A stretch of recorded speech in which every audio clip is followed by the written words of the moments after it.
জয় গুরু। ইষ্টপ্রাণ দাদা ও মায়েরা, আজ ইষ্ট প্রসঙ্গে জেনে নেব 1432 বঙ্গাব্দের অর্থাৎ 2025 সালের শ্রাবণ পরিক্রমার নিয়মাবলী। সৎসঙ্গ আশ্রম দেওঘরের শ্রদ্ধেয় শ্রী তরুণ কুমার পাল দাদা সহ প্রতিঋত্বিক দাদার কাছ থেকে প্রাপ্ত এই তথ্য। এবছর বিশুদ্ধ সিদ্ধান্ত পঞ্জিকা মতে শ্রাবণ মাস শুরু হচ্ছে 17 জুলাই বৃহস্পতিবার।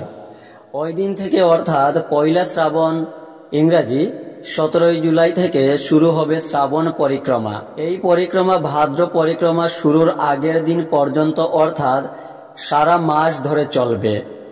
1 ঘন্টা 10 মিনিটের মধ্যে মাতৃ সম্মেলন সমাপ্ত করতে হবে।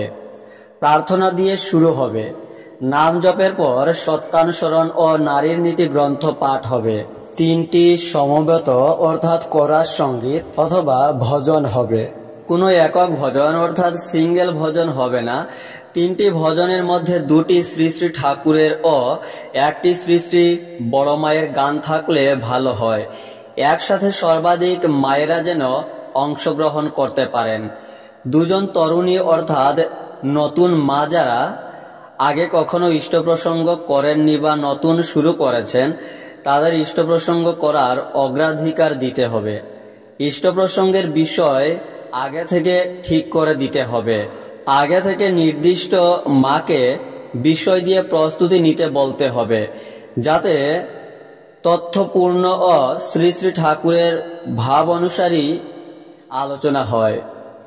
নতুন এবং তরুণী মায়েদের যোগ্য করে তোলা এবং ঠাকুরের বই বেশি করে পড়ে বিষয়গুলি সম্পর্কে স্বচ্ছ ধারণা তৈরি করা ও তা সকলের মধ্যে সঞ্চারিত করার উদ্দেশ্যে এই পদক্ষেপ। 2 জনের মোট সময় হবে 15 থেকে 20 মিনিটের মধ্যে। ইষ্ট প্রসঙ্গের পর একটি সমবেত কীর্তন হবে। তারপর জয় রাধে কীর্তন ও ধ্বনি প্রতিধ্বনি দিয়ে মাতৃ সম্মেলনের বিরাম হবে। প্রসাদের ব্যাপারে কেবলমাত্র বাতাসা ভোগ নিবেদন করেও হবে বা উদ্দেশ্য ইচ্ছে ও সামর্থ্য অনুযায়ী আরো কিছু নিবেদন করা যেতে পারে। যেসব বাড়িতে আগে কখনো হয়নি তাদের বাড়িতে মাতৃ সম্মেলনের অগ্রাধিকার দিতে হবে। উপযোজনা কেন্দ্র বা যারা কখনো কোনো বিপর্যয়েই ঠাকুর থেকে বিচ্যুত হবেন না, তাদের বাড়িতে মাতৃ সম্মেলন করার দরকার নেই। অদীক্ষিত আগ্রহী প্রতিবেশীদের বাড়িতে মাতৃ সম্মেলন করার উদ্যোগ নিতে হবে, যাতে তারা বুঝেন ঠাকুর শুধু দীক্ষিতদের নয়, শ্রী শ্রী ঠাকুর সকলের, সৎসঙ্গ সকলের। ঠাকুরের আসন, ফুলমালা, প্রসাদ সব ব্যবস্থা দীক্ষিত মায়েরা করে দেবেন।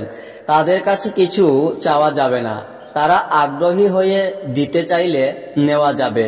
মাতৃ সম্মেলনের পরে অবশ্যই ডিপি ওয়ার্স করতে হবে।